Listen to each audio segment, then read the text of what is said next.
صباح الخير، صباح الفل عليكم.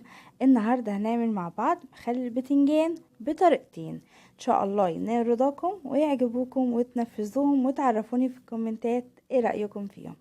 طبعا دي حلقة انا عملتها مخصوص علشان خاطر بابا بيحب البتنجان مخلل جدا جدا. طبعا مخلل البتنجان بتعمل كتير كتير كتير وكذا طريقة. تمام. بنحبه على الفطار، بنحبه في رمضان.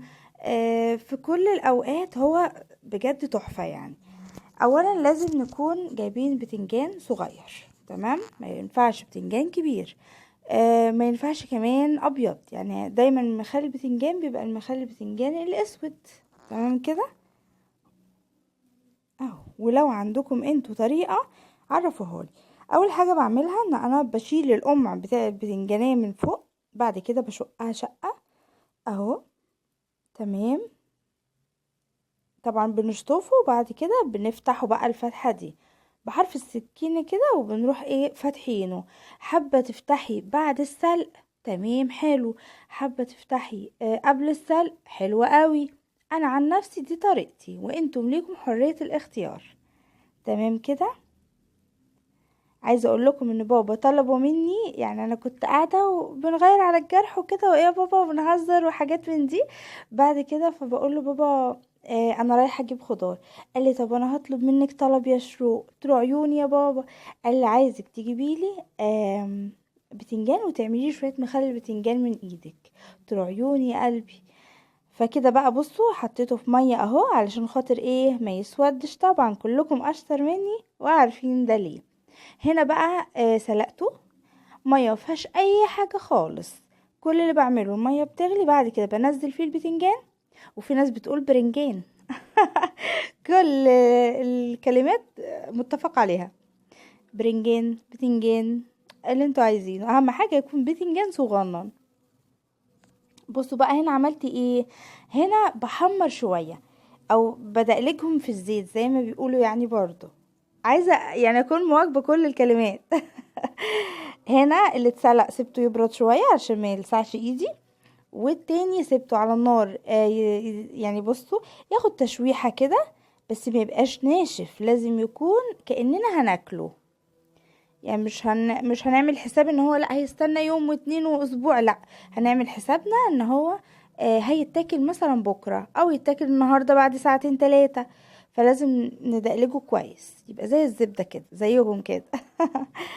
هنا بقى معايا فلفل ومعايا ليمون. هنا الليمون معايا اعتبره 10 مثلا، اعتبره 5 على حسب كميات البتنجان بتاعتكم.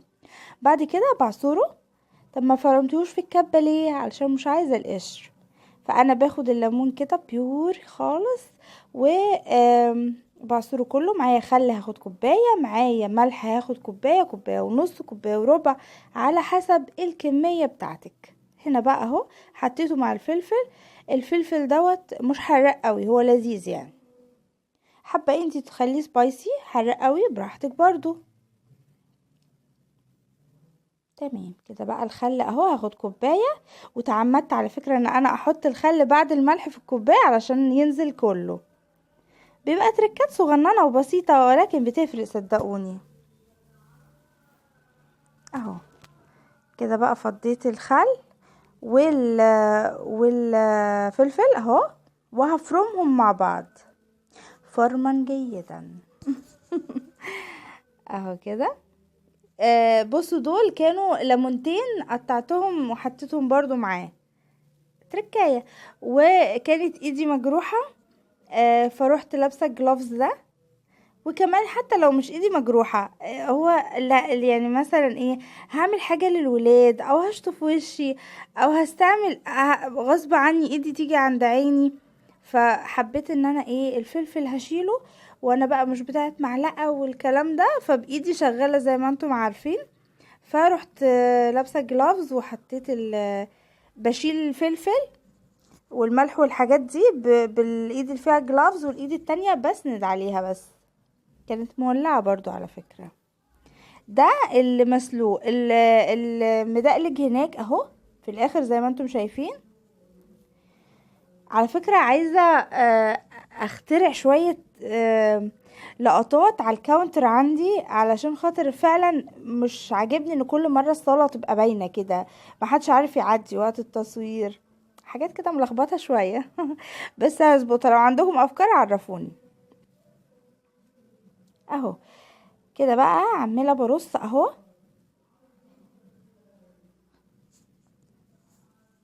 اهو تقدري تاكلي منه على فكرة، لو عملتيه الصبح تاكلي منه بالليل. لو عملتيه بالليل تقدري تفطري منه الصبح، بيبقى طعم لانه هو اصلا مسلوق. والدقة دي بتبقى طعمة جدا جدا، وبيبقى لذيذ يعني. يعني ما تقوليش اللي هو هيتركن ويتاكل بعد اسبوع، بعد اسبوع ده بيبقى خلص اساسا. بألف هنا وشفا على قلب كل اللي اكل منه، عجب بابا قوي قوي قوي قوي.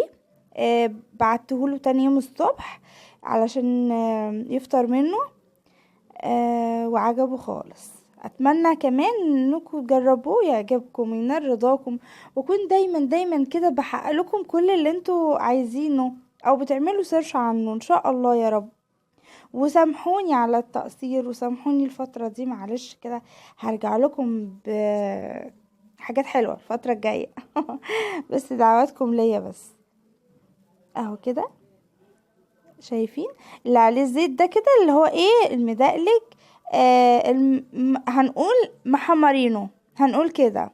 واللي باقي هناك ده المسلوق، قلت علشان لو الخلطة دي ما كفتش اعمل خلطة جديدة، بس اهم حاجة الخلطة الطعمة دي يتحط منها المدقلك.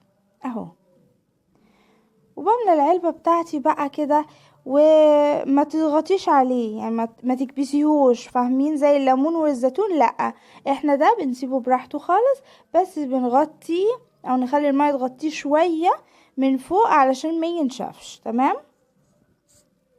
لكن المدقلك ده بنحطش عليه حاجة غير ان احنا بنفضيه في علبة. وتقريبا انا سايبه لكم صورة ان انا عبيته ازاي. وبتحطي في علبة وتحطي عليه شوية زيت من فوق لو حابة، او شوية من الدقة دي بسيط يعني مش قوي، مش كتير يعني. وبتروحي حطاه في التلاجة، لو الجو برد بتسيبيه بره على الرخامة او الكاونتر عندك، وبيبقى طعمه يتاكل وبيخلص في اسبوع. وما تقلقيش خالص يعني، بيبقى حلو. بس دي المية اللي اتبقت اهو بفضيها على العلبة من فوق اهو. بصوا ما بكبسش انا، بس عايزه اسقطه في الميه يعني اللي هو يلمس الميه بس. تمام اهو. شوفوا شكله كان يتاكل اكل كده، بصوا من غير اي حاجه جنبه، تحفه. وهنا بقى هفضي ده وهوريلكم اللقطه ان شاء الله. اهو كده بحطهم جنب بعض او فوق بعض على الكاونتر عندي وخلاص. بس كده دي كانت حلقة النهاردة، اتمنى تنال رضاكم وتعجبكم، واكون دايما عند حسن ظنكم يا حبايبي. ونتقابل في حلقة جديدة جميلة زيكم ان شاء الله. يلا حبايب قلبي، باي باي.